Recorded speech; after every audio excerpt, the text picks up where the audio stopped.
नमस्कार, मैं अशोक कुमार पांडे और नए साल के पहले दिन स्वागत है आपका टीसीएच पर। एक और नया साल शुरू हो गया।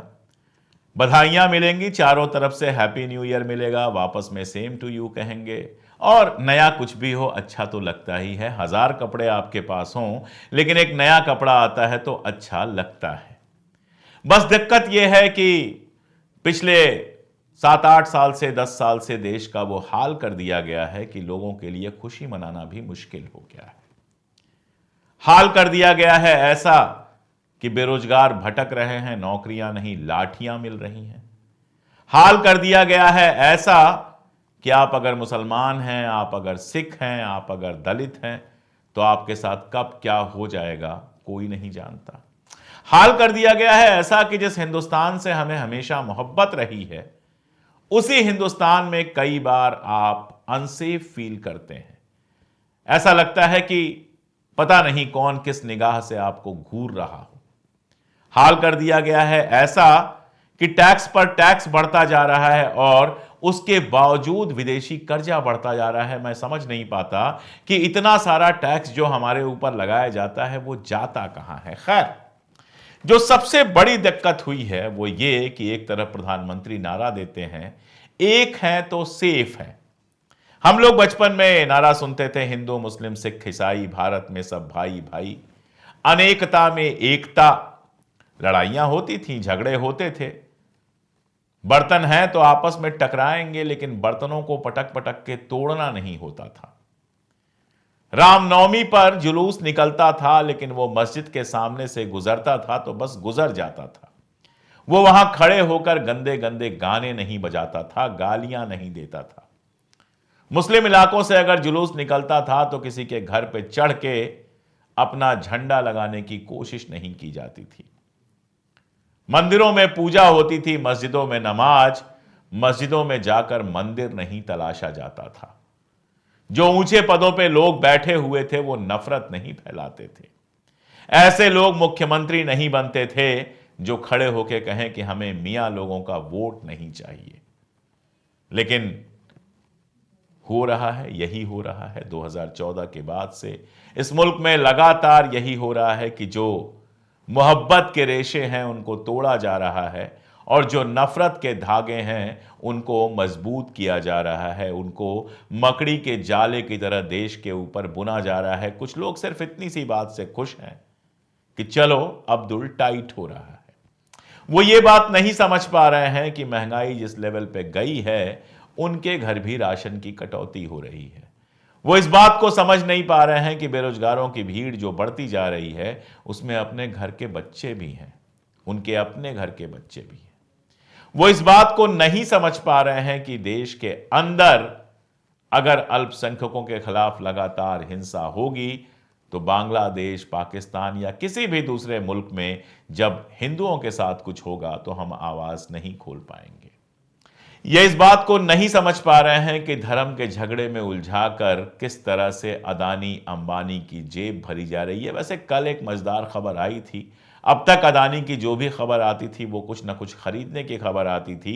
कल बेचने की खबर आई, यानी फॉर्च्यून के नाम से जो ऑयल बनता था वो विदेशी कंपनी का तो था ही, उसमें एक बड़ा स्टेक लिया था, एफसीएमजी मार्केट के लिए एक बड़ा स्टेक लिया था। अदानी ने उसको बेच दिया।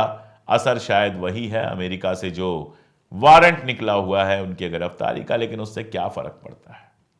आप अगर 50,000 का कर्जा ले लें और वक्त पे ना चुकाएं तो पुलिस आपके घर पहुंच जाएगी, बैंक के गुंडे भी आपके घर पहुंच सकते हैं। लेकिन अदानी साहब, अंबानी साहब लाखों करोड़ों लेते हैं और सब माफ हो जाता है।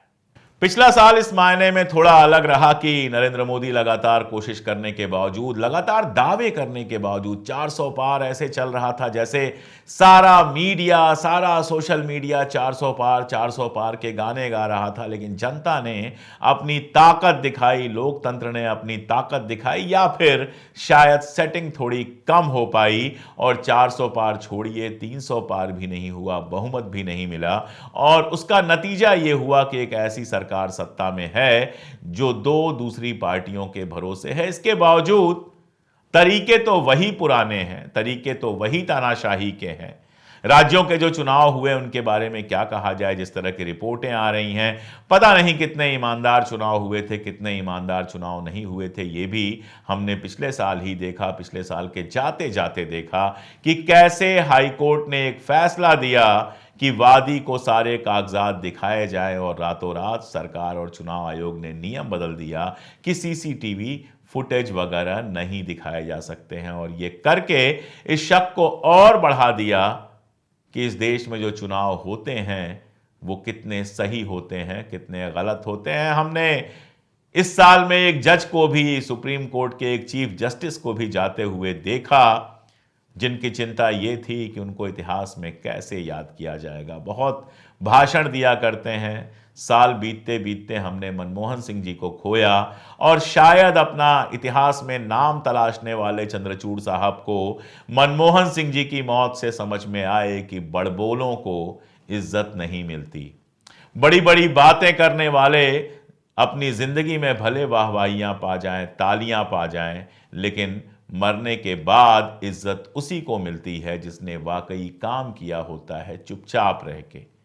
और शायद यह भी समझ में आ जाए कि जिनके साथ वो पूजा कर रहे थे और जिनके साथ फोटो आने के लिए उन्होंने अपनी प्रतिष्ठा दांव पर लगा दी, उनका दिल इतना बड़ा है कि मनमोहन सिंह जैसे आदमी को, जो 10 साल तक देश के प्राइम मिनिस्टर रहे, राजघाट पर अंतिम क्रिया के लिए जगह भी नहीं दे पाए।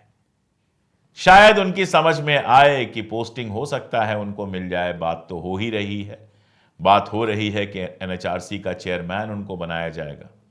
तो पोस्टिंग भले मिल जाए, सुविधाएं भले मिल जाए, लेकिन देश की जनता की इज्जत उन्हें कभी नहीं मिलने वाली है। हो सकता है इससे हमारे हुक्मरान सीखें, हो सकता है हमारे नए जज साहिबान, नए अधिकारी इस बात को सीखें कि आप पैसा कमा सकते हो, नाम कमा सकते हो, लेकिन इज्जत सिर्फ और सिर्फ अपने काम से कमा सकते हो।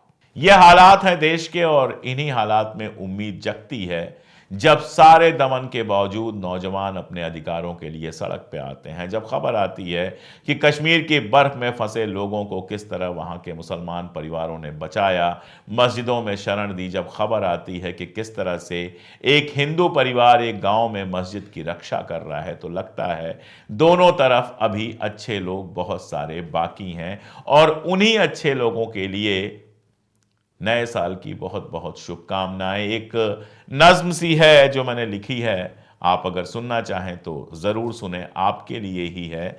इस नज्म का उन्वान है साल की आखिरी शाम। साल की आखिरी शाम उनके नाम, जो नतायज से बेखौफ लड़ते रहे, जेलें भरते रहे, आग से नफरतों की बचा लाए प्यार, जिनने चोटें सही फिर भी हंसते रहे। मजूरों के नाम और किसानों के नाम, अलम थाम चलते जवानों के नाम, लड़कियों और उन दादियों के नाम, जिनकी आंखों से सहमा जालिम निजाम, जिनकी पाकीज़ा आंखों से ख्वाब छीने गए, उन मासूमों के नाम, जिनके सीनों पे मजहब के खंजर चले, जिनकी देहों की कीमत पे वहशी पले, जिनकी दुनिया लुटी घर जिनके जले, उन मजलूम बेगुनाहों के नाम, नाम उनके जिनकी सांसें वबा खा गई, जिनकी रोटी हवा खा गई, घर से निकले तो जो लौट पाए नहीं, फूल ऐसे कि जिनको फजा खा गई, कैसे हीरे थे जिनकी चमक मिट गई, रक्स के बीच हाय धनक मिट गई, राम आए न जिनके खुदा आए काम, साल की आखिरी शाम उन बदनसीबों के नाम। बहुत बहुत मुबारक नया साल आपको। ये नया साल आप सबकी ज़िंदगी में रौनक लाए, मोहब्बत लाए। ये साल आप सबके लिए बहुत शुभ हो। बहुत शुक्रिया।